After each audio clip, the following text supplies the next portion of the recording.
Okay, welcome everyone to the Capital Courts Inc. podcast. Today we have someone incredible in the booth. He is a two-time national champion from St. Francis Xavier University. He's a registered clinical and educational psychologist running his own practice in Kingston, Ontario. He commutes on weekends to serve the Ottawa community. His areas of support are ADHD, depression, family conflict, anxiety, social skills, stress, bullying, anger management, identity issues, interpersonal relationships, sports performance, dang, and more. He's a native of North Carolina, but we're very grateful to have him in the Ottawa community and in Canada. We're excited to have him in the booth. Ladies and gentlemen, welcome E.L. Adams II. My man. What's up, Mir? Hey, man. Thanks for coming. I appreciate you having me. Hey, man. First of all, you have an amazing story of how you went from playing high school ball in North Carolina to prep school in Andover, Mass, to winning back-to-back championships in Antigonish, Nova Scotia. Tell us about this geographical journey that you've been on. Man, it was kind of like the Great Migration. You know what I mean? The vehicle behind all this was basketball, Mm-hmm. and it was more so taking risks on, a little bit of faith, but knowing that basketball was going to be something that that was going to help me warm up to different areas. Sure. So going to Andover, Massachusetts, it's called Phillips Academy. Mm-hmm. One of my good friends I played AAU ball with, his older brother went, and he paved the way, and Mm-hmm. he was God there on campus. Mm-hmm. So anybody he would recommend or vouch for, they were open to the idea. And I ended up going there, not realizing where I was going actually, but I knew it was a prep school of prestigious background and really high in academics. Sure. So I went there, played basketball, learned a lot about the world. I kind of broke me out of my Charlotte, North Carolina comfort zone. Bubble. Yeah. And from there, I was trying to get recruited, and you have to start recruiting yourself sometimes. Sure. To push the envelope. And there's this thing they call a Blue Book. Mm-hmm. Blue Book has all the universities in there. Sure. And I'm thinking, you know what? I think I was averaging like 21 or 22. So I'm like, man, I'm averaging pretty good numbers here against some pretty good competition. Sure. But I wasn't getting the looks, and everybody was like, man, it's height and this and that. And I'm from North Carolina. So I grew up a Wake Forest fan just because they had this dude named Randolph Childress who was just I know. cold. Yeah. And I was like, man, I'd rather go to Wake Forest than Carolina or Duke, which is the heavy favors in Carolina. But I said, let me find a D1 school. D1's always the pinnacle. And I said, let me find a D1 school that is mid-major, but I could at least crack the roster, if not crack the lineup. Sure. You know what I mean? Yeah. So I'm going through page by page, and I come to St. Francis Xavier University. Sure. And there's like three of them. There's one, I think, in Brooklyn, one in Pennsylvania, and there's one in Nova Scotia. Mm-hmm. Now, I'm looking at Pennsylvania. I was like, okay, this is cool. It's closer to home, maybe 8-hour drive, so the folks can come and see me. Mm-hmm. And then this is a habit I still to this day. If I see a number, I'll write it down wrong for whatever reason. And I wrote down this number, which I thought I was calling Pennsylvania. But then I call, and then there's this hello, and it was Coach K. Right. And then Coach K was like, yeah, blah, blah, blah. And I said, yeah, I'm just calling because I'm rolling recruit myself. I want to know what your roster looks like if you're looking for any point guards. And he's like, maybe, but he's like, where are you calling from? Yeah. And he said, he knows my accent. And I said, well, I'm in Boston, outside of Boston right now, but I'm from North Carolina, and I'm just looking to play. Mm-hmm. He's like, well, you've called Nova Scotia. You know that? And I was like, no, my bad. And then he was like, well, here goes the number you're looking for. I wish you the best. Mm-hmm. He followed up the next day just to check. That's that rule. The Canadians are so courteous. That's right. Exactly. He followed up the next day to check, and then he started to chop it up with my then head coach, Leon Modesti. Okay. And they knew each other through his brother because his brother's a national recruiter of high school and I think North America now. Yep. And he kept pursuing me, man, calling, came down. He's like, you can come up here for a trip, or you can I can come down and meet your parents. Wow. And I was like, I don't want to go. In my mind, I was like, man, I'm not going. But sure, if you want to come down. Sure. Have at it. He comes down, meets my mom, my dad. He sits down on the couch like he's been there before. He's just like, he's flowing with it. And he said, I'll take you guys out to eat. Me, being 18, I was like, Let's eat. I was like, man, let's do it. And then he said, yeah, no problem. IHOP. And then from there, he kept pursuing. And my mom basically gave me an ultimatum. She was like, well, look, this guy's been nice. He's been pursuing you. You got to go where people want you and then make your own shine. Exactly. And she said, but one thing is for sure and for certain, because I had a historical black college university in North Carolina pursuing me. Yep. She said, one thing is for sure and for certain. You got 2 schools that want you. These are opportunities. So you pick one, but you're definitely not staying in my house. So I was like, okay. So I wanted to get away a little bit and try something new, and off to Nova Scotia I went, man. Wow. That's crazy. So while you were there, you won 2 back-to-back, you won back-to-back championships, and you were a pivotal player in that system. You didn't intentionally, go into university thinking that I want to become a psychologist. How did you end up in the field that you're in right now? Like, was there a transition? Was there a turning point? Like, what happened? Yeah, the turning point was my first year in university, actually. First semester pass and grades are nowhere up to par. Like I came from West Charlotte High School where I was, 3.75 out of 4.0. So I was really doing my grades and doing what I needed to do. Sure. But first semester pass and Coach K was like, call me in. He's like, yeah, like your grades are nowhere near where they're supposed to be. I talked to your parents and said that you're going to be here and you're going to be as productive on court as you, or in the classroom as on court. Sure. He said, so you really have to step this up. And I took business because I had this idea, business. I want to, go wheel and deal on Wall Street, make some major money, blah, blah, blah. Yeah. But I got into there and it just didn't appeal to me at all. Okay. Business.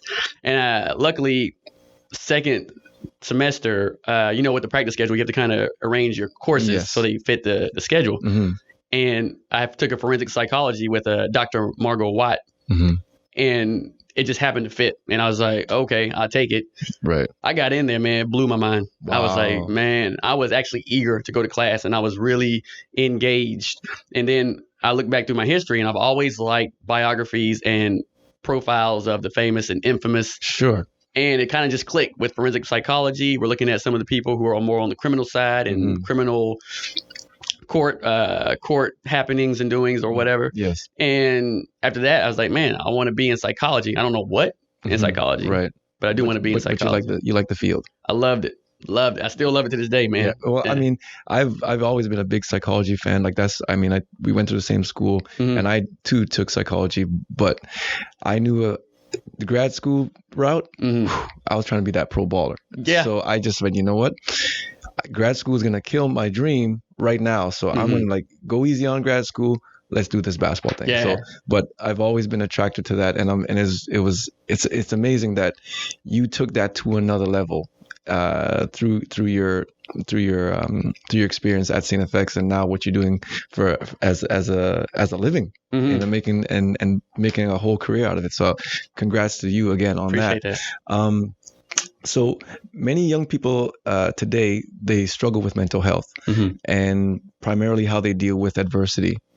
You and I spoke a little bit about adversity over the phone and how kids deal with it. Let's say your parents have, and my parents, they've dealt with adversity in different ways and they've been through a lot. A lot of young kids nowadays and parents don't allow their kids to go through adversity. Can you speak a little bit about that? Because I'm pretty sure you see that on a regular basis in your practice. Yeah, for sure.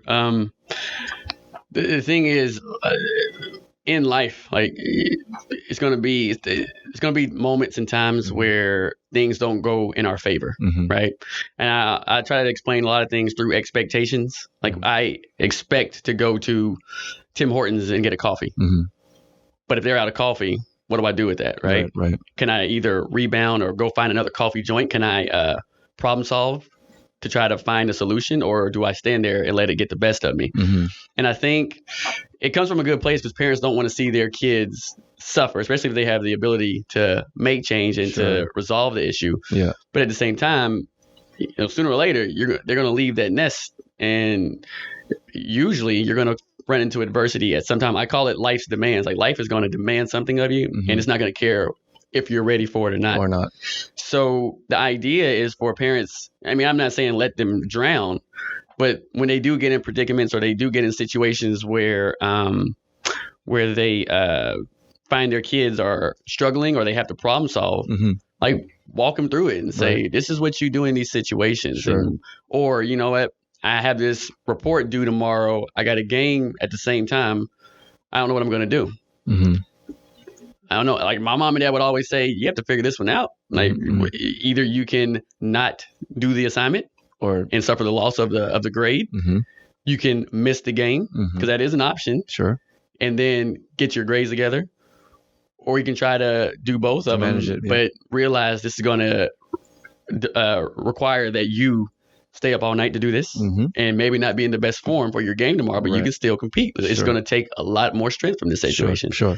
So I think the adversity pieces is going to come, and unless it's something really extreme, we're capable of handling it. A big piece of anxiety is people thinking they can't manage it. Now you might have to manage it in a way that you're not fond of.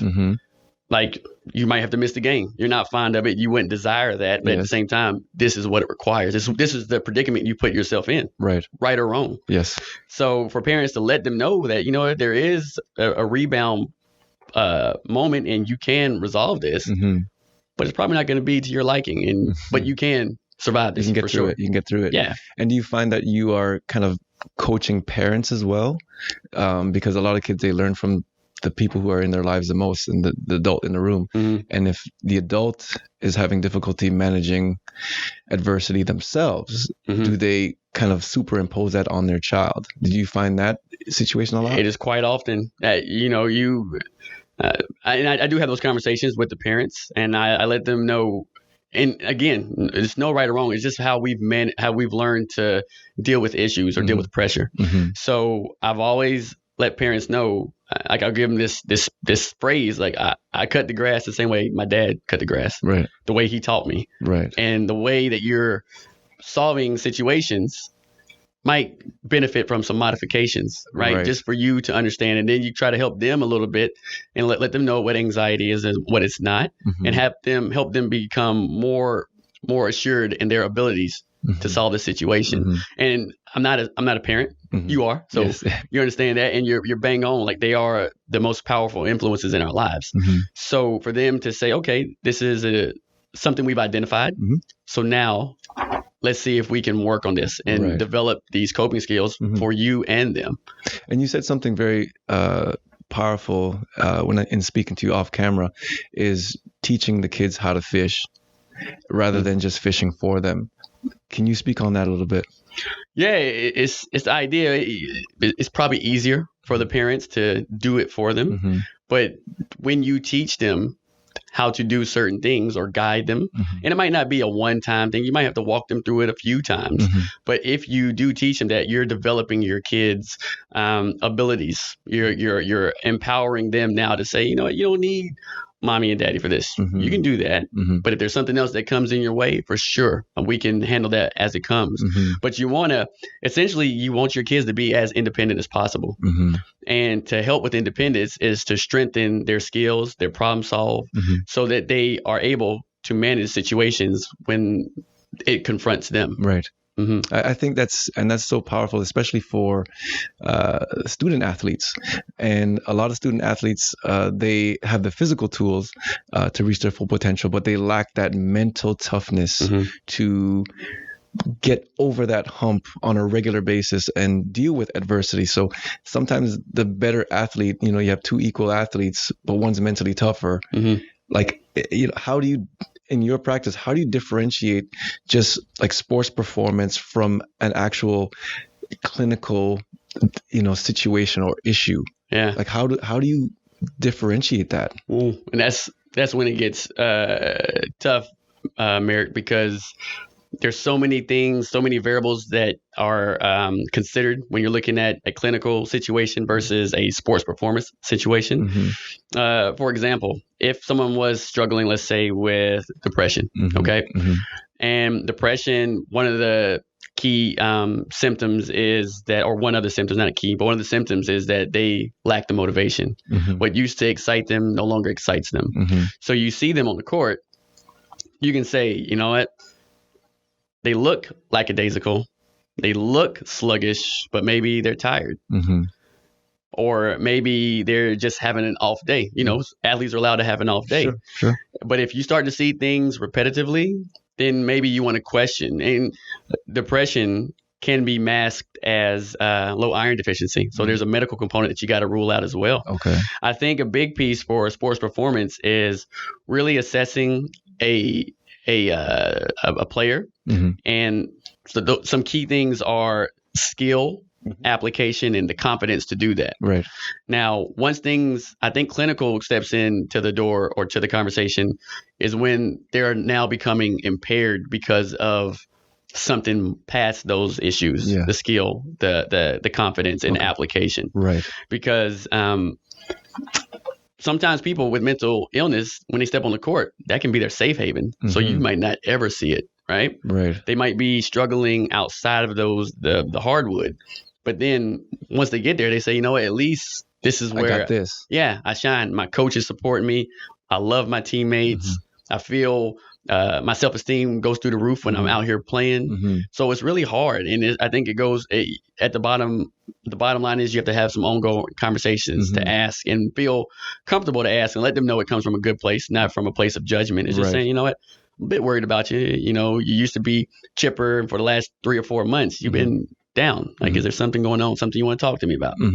And that's a coach saying that's a coach stepping in, or is it always like, do you catch that in your practice, or is like, I want to know the process is, I guess it's like, you know, you just have conversations with them and see if they reveal something. Because a lot of coaches, they're wearing multi hats, mom, you know, father figure, they're coaches, there are all these things rolled up in one. So sometimes a coach can't really pinpoint that. So there's a lot of athletes, you know, there's a stigma related to your profession, and they just say, you know what, I don't have any problems. I don't have any psychological problems. I don't need to speak to someone like yourself.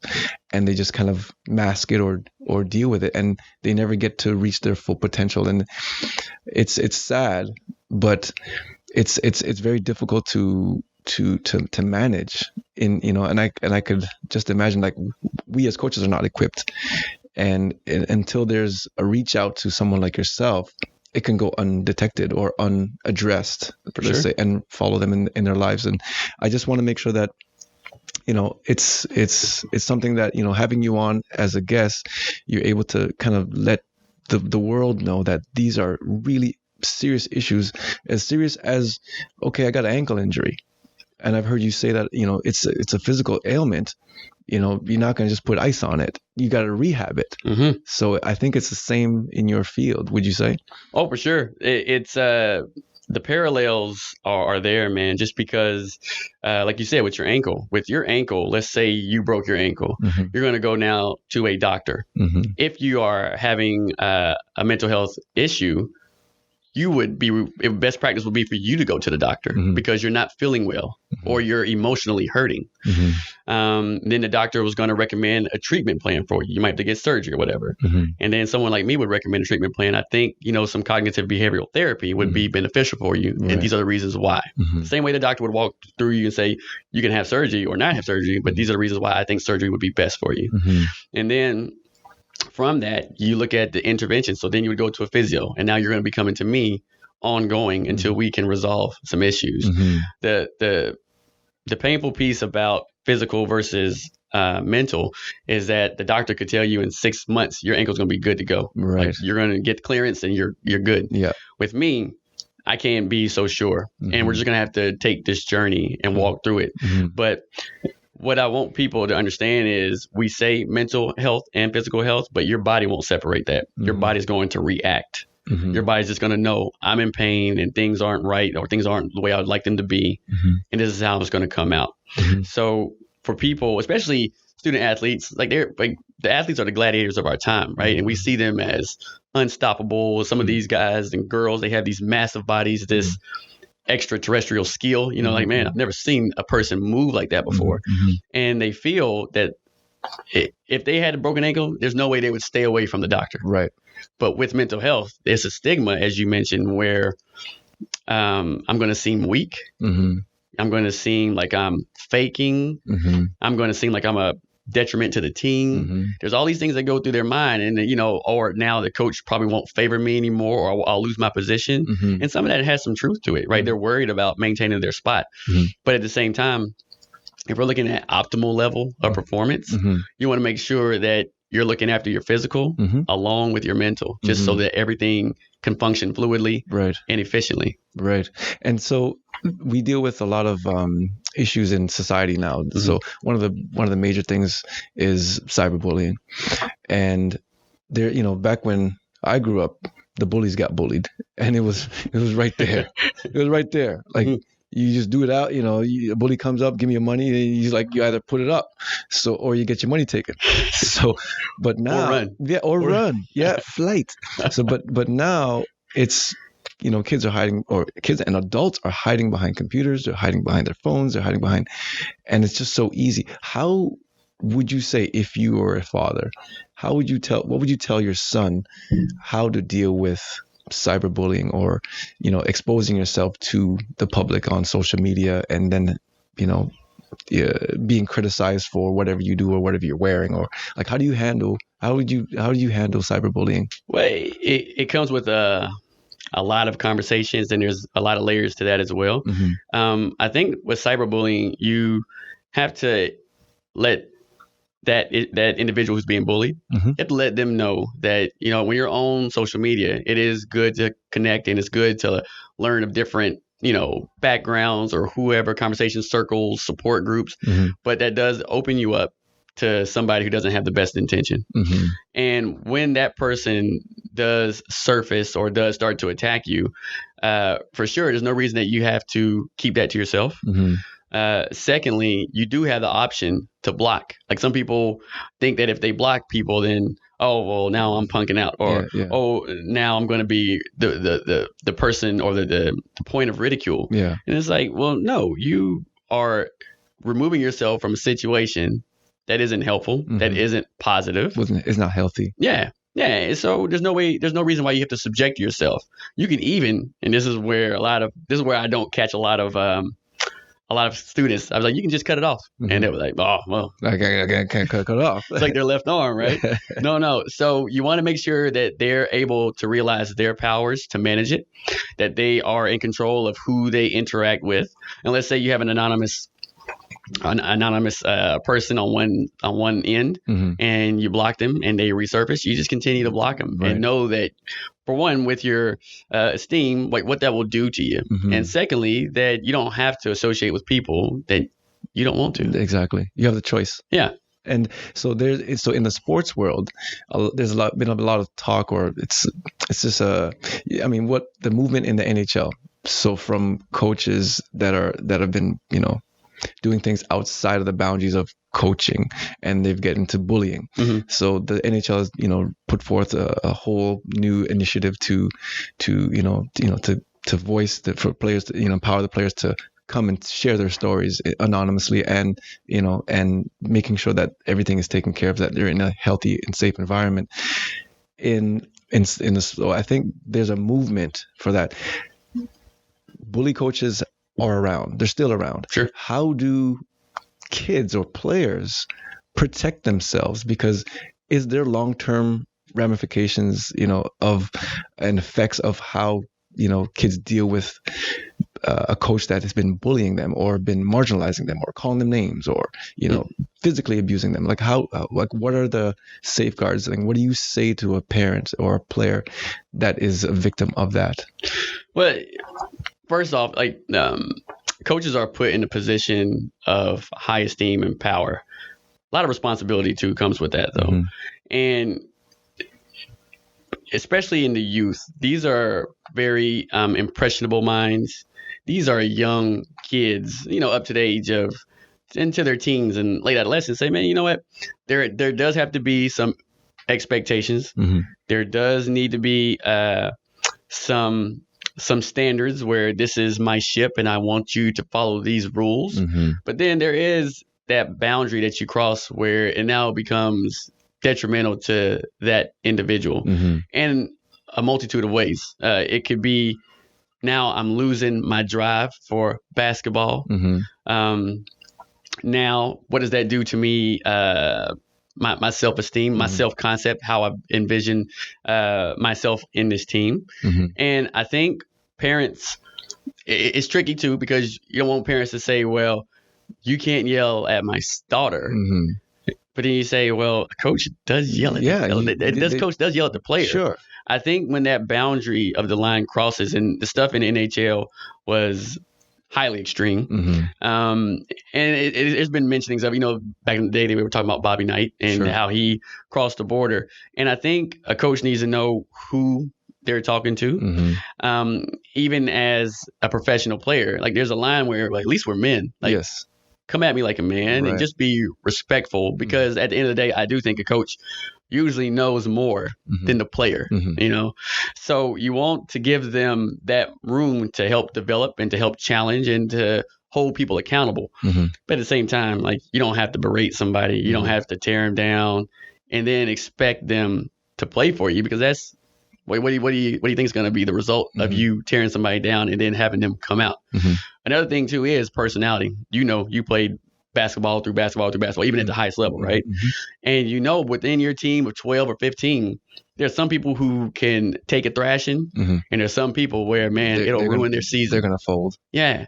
So one thing a coach has to realize too is, like, who am I talking to? And it's not about being favorites. It's about motivating that player, but also teaching those lessons so that they can respond and improve.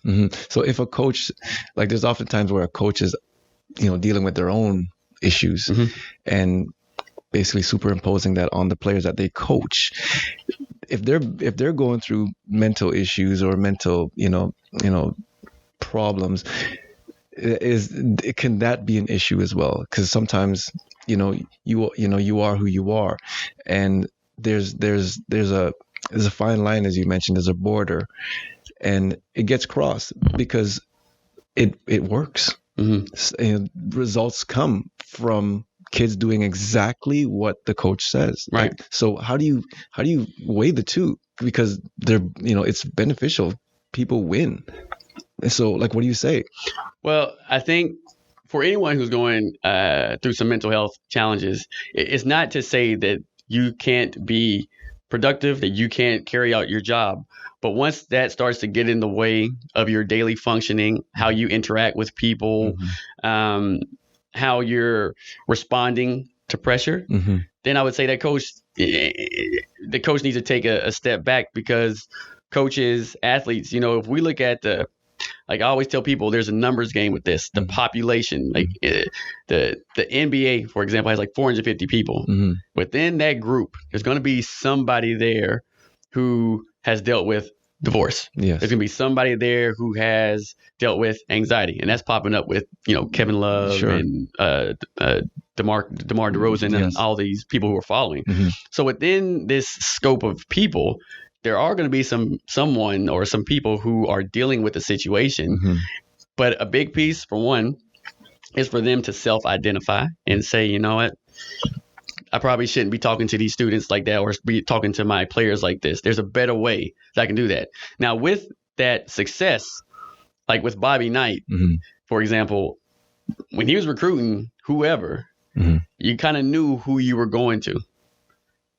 You know what I mean? Right, you knew what kind of coaching you were signing up for. Yeah, if the coach recruited you and you agreed, you're basically opening up yourself to whatever. You are, and this is going to be a different ship that you're going to have to follow suit. Yeah. And since the school had no problem with it, and not to say that was right, but this was the way that he got results. He was tops at Indiana. They were always in the conversation for national championship. Yeah, national championship. Yeah. So, it is a slippery slope, and it's hard to really pinpoint and say yes or no.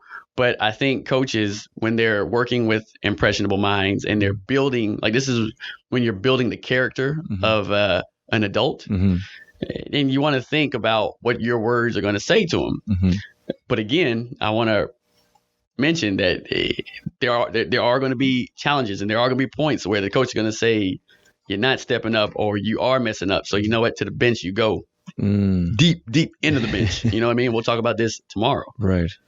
And so you've obviously played high level basketball, and you've also played with Jonathan Daniel, who also you shared the time with at St. FX. He now has opened up his own physiotherapy clinics in Eastern Ontario, in Kingston and Napanee. You've now partnered together, and you guys are attacking something that you guys called muscle mentality. Muscle mentality. Yep. How did you guys get together, and what does muscle mentality look like? Because I know I have an idea that it's body and mind. You know, so how do you can you share some of your views on that thing? Oh man, just to step back a little bit, 20 years ago, me and Jay, we met. So I never visited. Like I mentioned, Coach K came to visit me. I never took a visit to X. So my first day showing up was my first day showing up. Me too. Yeah. Okay. Me too. You know what it is to fly on that plane and then take that 2.5 hour ride. You're like, man, there's nothing but trees here. Cows. You're rethinking. I was like, man, maybe I should have stayed in Carolina. Maybe. But as soon as I step on the scene, it was 3 of us rookies. And Coach K was like, hey, this is JD and this is Paul. And it was JD. And he's like, I'm EL. He's like, initials. He's like, yeah. And from the get-go, man, we were inseparable. We were always just messing around and clowning each other. We always had each other's back. We came to Ottawa, I think my first year. He was like, yo, you're coming over my mom's house. She's going to cook and we're going to love it. You know, all this Caribbean food, all this stuff. I was like, what is this? You know what I mean? So we have been tight. And even Jay, he things didn't go to his liking and it didn't work out at X. So he transferred back to Ottawa U. Okay. But we still stayed in contact. And that was back with MSN Messenger. You know what I mean? We were still keeping in contact when we didn't have cell phones or whatever. And our friendship never changed. It always stayed the same. Even when I went back to Carolina and in Tennessee for grad school, we were still talking and like on the week or every 2 weeks, just keeping up with each other. So we've always been, you know, the opposites of each other. At the same time, we have a lot of similarities to each other. So he ended up going after Ottawa U. He went to Queens to go into physiotherapy. Sure. And then I went to grad school in Tennessee and did my psychology. Okay. And since we come out, we always watch games. Like we're always watching games, and he's telling me I would take this person over that person. I'm like, sure, I'll give you that person. Like banter, back and forth, man. It never stops. Yeah. We're always talking turkey about just who is this dude and this. And then we just had ideas and said, man, like the development of players. One thing about the NBA, it's getting younger. It's getting younger and getting younger. And then we're looking at the idea of sports performance holistically, physical and mental. And we were saying, man, it would have been good when we were in school to have some snippets here that we could have took and then made our own, or at least had something to think about. And this is the idea, it's player development where he's attacking the physical side. So he's talking about things like, which is big, load management. And he's giving the full circle conversation of the benefits. And now if you're not out there playing, then you're not getting exposure and the reps you need. Right. So, you know, he always tells people, you know, Kawhi does it, but Kawhi is Kawhi. Kawhi is not the same. Yeah, he's not the same as us. And he's practiced before, right? So now this is where his body's breaking down, playing through injuries, preparation as far as physical, what you eat, restorative practices for recuperation, which we never do when we were young. You know, you're like, oh man, we ball. I'll bounce up. Yeah, stretch. I'm good. We're good. So he does that piece, and I take my piece with the mental part, and I'm helping with exposure and things like social facilitation. So the idea that, you know, if you don't get your reps in, a la Malcolm Gladwell, 10,000 hours to be an expert. Yes. And then you take that a step further. Well, you've done 10,000 shots. What about dribbling drills for 10,000 hours? You know what I mean? So we take that and then we put it together, and we're trying to make people aware that there is a physical and a mental component to your performance. And if you can get the edge, like if you were trying to race Usain Bolt and you had that millisecond more than him. That's all you need to beat him. Right. But in competition with basketball, it's a game of runs, Yes. emotional roller coasters. You mentioned earlier mental toughness, where these referees are cheating. Well, you better adjust. And Yes. You better learn how to withstand. Play through. But yeah. So we're just trying to do that for a lot of teams, girls and boys. And it's perfect because, like you mentioned, Jay has 3 clinics. And one of his clinics is a wellness clinic, which a lot of space. So we go there and we just kind of put things on the wall and just say, what about that? Yeah, what about this? And I'll chime in physically. And this doesn't work physically because of whatever he knows physiologically about things. I say, okay, cool. And then he'll say, what about this for mentality? I'm like, yeah, that'll work. So we're just developing it. And we've met with a few coaches and teams, and we're just trying to get into, helping kids enjoy this moment, because it does come with a lot of pressure being a student athlete. And it's no different than someone who is a student and then working and having to split roles. Sure. But as a student athlete, when you're looking to be a top performer here, a top performer there, with people watching you, we want to make sure that you're well equipped. Absolutely. So now you are in a situation where you've you're running your own practice. You're out and about in the community. Like, what's the best thing like, what do you enjoy about your job that wakes you up every single day? Like what wakes you up? Well, I mean, every day is truly a blessing. Every day that you can suck wind, you know what I mean? That's a good start. You know what I mean? Yeah. And then I think the idea of really helping people, being a piece of their supportive circle. And I say a piece because, as you mentioned, parents are highly influential and they have the biggest impact on their kids. But waking up, really knowing that I'm going to help this person move further along towards if they want to say, an ultimate goal of empowerment. Sure. To find out different facets and areas of themselves that they didn't realize, or maybe that they were dismissing because, some kids say, oh, you got a 90 on your test. Well, everybody got a 90 on the test. They dismiss their strengths and their accomplishments. So being able to do that is wonderful, because I had that in so many ways growing up. Like we mentioned off here, like my tribe is plentiful. With my parents, I had the best parents I could ask for. My sister, I had coaches, my boys around the neighborhood, their parents were always making sure I saw you down the street, keep you in line. So I had people that I could always turn to, who were always there to give me the advice and also to put me in my place. And I think being that piece of the youth and those kids in their formative years and to help the families is great. Not to mention, for I think 4 days or 3 days out of the week, I'm in the clinic with JD. So we're messing around and working, messing around. It's really good just to be around him, because super positive, and it really is a enjoying moment to be able to be a psychologist, but it does come with some strife and some strain sometimes. Right. Yeah. That's a lot of people don't understand how much engaged you have to be, and that was one of the things that actually I thought twice about, is having to listen to so many deep conversations. Like, it can actually change you. How do you protect yourself against not taking your work home every single day? That's just my personal question I'm asking you. No. I don't care how you answer this. I just want to know how you deal with that, because I don't know if I was able to deal with those deep conversations, because in order for you to be a good psychologist, you have to be able to empathize and sympathize and think like they would think in order for you to move them forward. How do you keep yourself from not falling down a rabbit hole of one of your clients? Yeah, that's great, because great question, Merrick.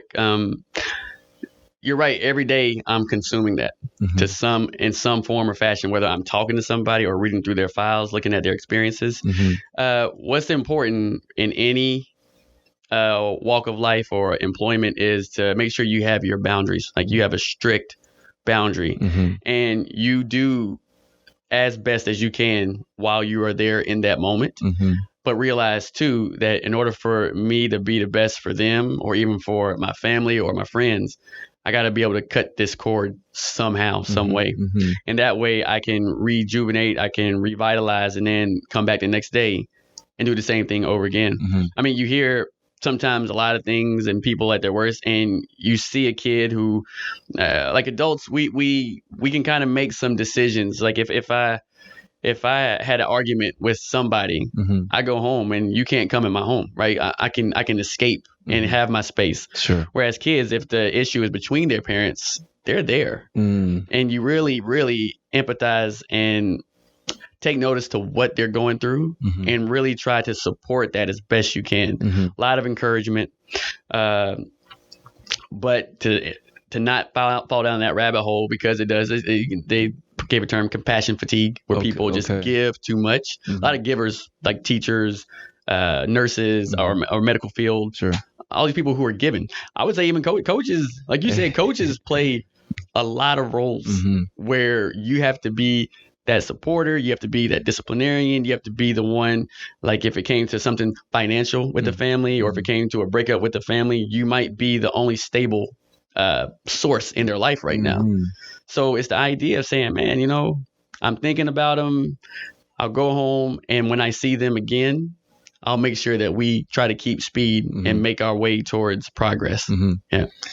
E.L. Adams. Oh my goodness. That's nuggets. I wouldn't call them nuggets. Those are bricks. These are bricks of knowledge. Listen, we always try to end this, the segments on some high level stuff, which is in the form of keeping it 100. All right. So I got 5 questions for you. And well, they're 1-word answers. Ooh, that's tough. And man. you're just gonna throw them out, and you're not gonna deliberate. You're not gonna call a friend. No lifeline. No lifeline. You're just gonna answer. So first things, grits or collard greens? Oh. Oh. One word? 1 word. You know how you're tearing me apart? Well, collard greens are technically 2, but it's one thing. Yeah. Man, I'm gonna go. I'm not a breakfast person per se. I don't wake up hungry, so I'll go collard greens. Okay. Who's a better passer, LeBron or Stockton?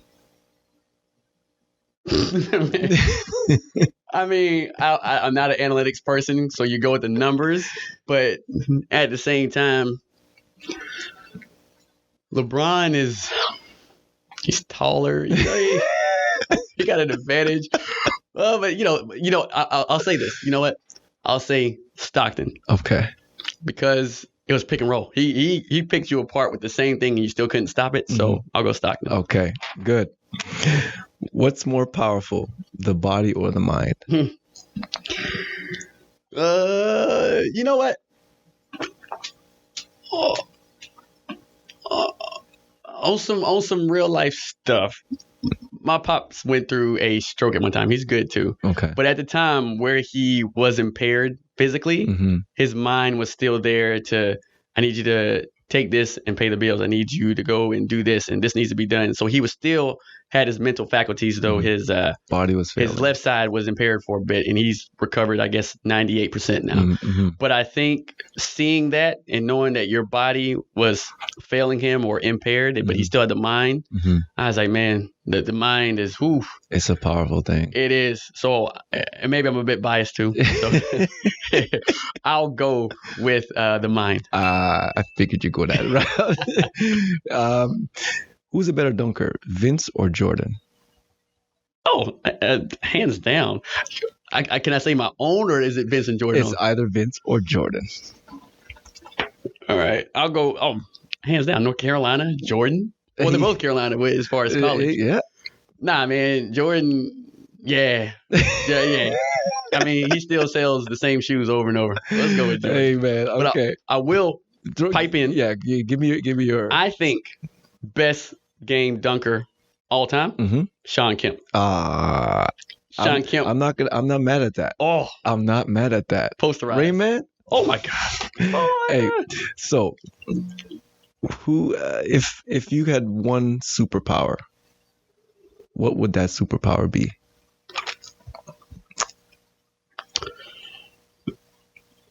I would say read minds, but I don't know if I want to read everybody's mind. So I'm gonna go with fly. I don't want to just be able to fly wherever or teleport, whatever you want to say, to go and at my own speed, initiation Mach speed, Mach and speed. just like boom. I want to go here. I want to go to Paris. Boom. You're there. Yeah. Fly. Interesting. Fly. Interesting. Yeah. I thought it would be read minds, but that would probably mess up your profession. Yeah. It'd be like diagnosis, bang, boom, do this, that. It'd be like, excuse me. Yeah. How do you know that? I mean, everything has their advantage, so Absolutely. it could. But I just want to. If I want to get away, I just want to get away. I feel you. Mm-hmm. EL, thank you so much for coming through, man. Thank you. I appreciate you. You dropped some knowledge on us, and I mean, we've had some conversations over the phone, but to see you again and for you to share that knowledge with the world now. Nothing but the best for you, man. Appreciate it. I hope you go on to bigger and better things and blow up. I want you to be the biggest psychologist on the planet. Thanks, man. I'm following your footsteps. Man. For sure. Cinefx, man. Show that X-ray. X-ray. Yeah. I don't have mine because I wash too much dishes. I feel you. Yeah.